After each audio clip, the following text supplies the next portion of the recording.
nag-abot na ka na diri nga sa atong inyo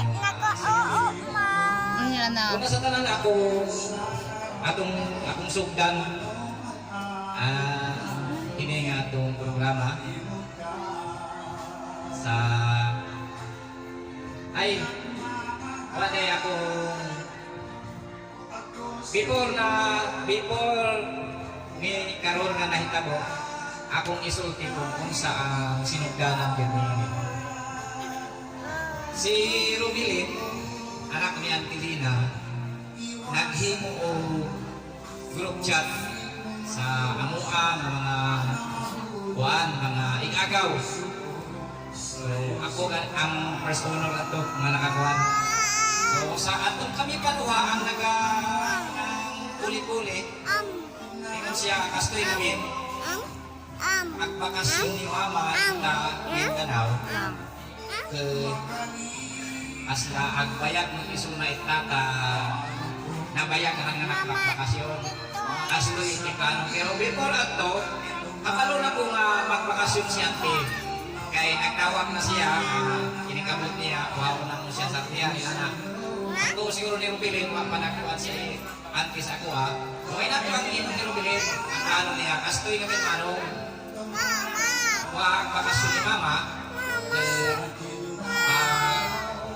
kung daway nga makabakasyon pag reunion tayo sa hida nagkakapsat siya iso nga plan mo tayo manasayaan una na ba ito ingon pa siya pero keep it secret muna anak siya haan ka no dili daw isulti sa ila sa ilang mga magsuot ay sikreto lang sa matong ingon ko nga sige amo na yung magplano kahit di mo kapaluan ang mga plano iabot na si Sir Rick, si Sulot, si Sir Brian iabot na dahil itong uban ng mga kuhan sila Nining bilang ang Eber mo na itong kuhan ka na naplano na dayon nga kini nga na ay mahitabok na reunion o nga minumduman ninyo mga auntie dili kami nagplano kami ang nagplano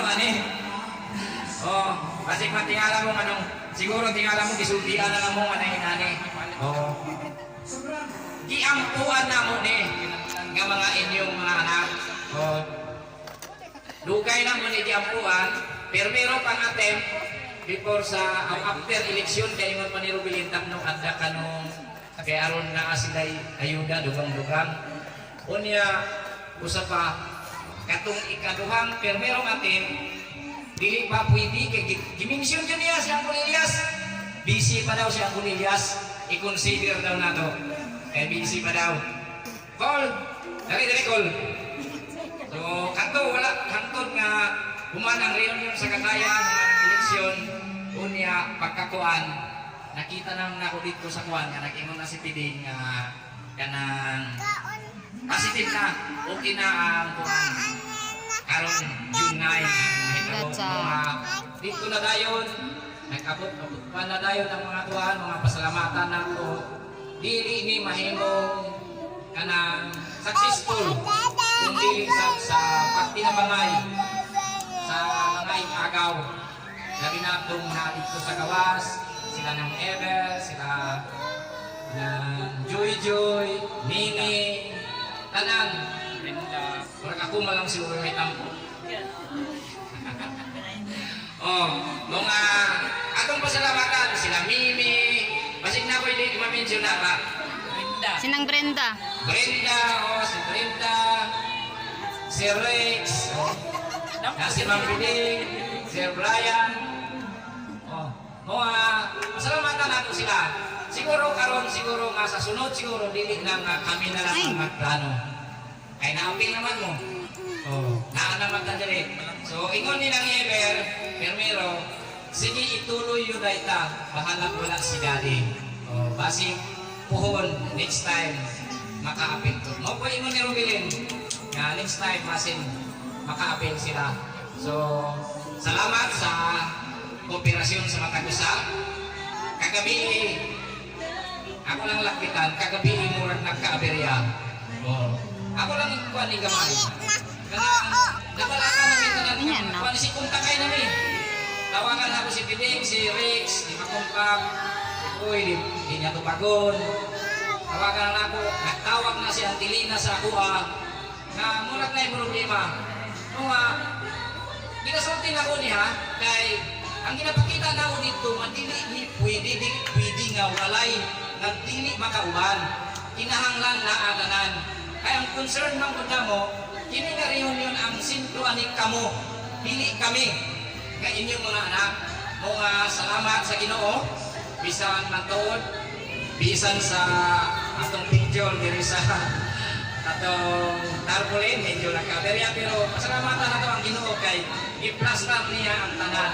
Sama sa kung giingon sa katukan sa unang akuan, iampo na ko ni nga ang Ginoo mo'y makahanay sa tanan mga pasalamatan na to ang Ginoo nga nahimong nagmadaugon, naalagip na dire. O, salamat sa kooperasyon sa mata ko sa na nakanikaog. Salamat sa unang reunion na to na kay bisita. So, atong ulitaw ko, napagkong tuwigan ko sa kanang New Year sa usa ka balay-inon tong amahan sa Panimalay. Swerte daw siya nga naa siya'y bisita pag-abot sa unang adlaw sa unang tuig. Mga swerte mo ta, kay unang reunion na to, naatay bisita na yun. Mga atong pasalamatan ang Ginoo. Kato lang siguro din ako kay Tason kay nakumantay meeting mo niya. Siguro natay mga kanang open forum siguro pag kuman sa kini nga siguro. Ako nang ihatag sa akong tikay lang. Okay, ayan. Thank you, Kuya. Kini nga pagkahitabo, dili ni mahitabo kung wala ang plano. Kung wala ang mga sponsor, o lalo-lalo na wala ang pag-ampo. Kay mao may ato ang ginakuan jud nga safety ang tanan sa mga plano nato nga pagabuhaton. Okay. Salamat sa tanan nga naadiriya, do kulang-kulang man ang mga anak, pero ang importante na ang mga parents na mo'y punuan. Kay ang ugat, wala namang po ng ugat. Mga punuan na lang. Kay kami man ang mga fruits. Diba? Okay, magapadayon kita. Mag-ato kita karon sa presentasyon para sa bawat pamilya. Makikahatag na ako kay Auntie Nalina. Kay Mao siya maghatag. Na presentation by family daw. Kuha sa lang siyang listahan.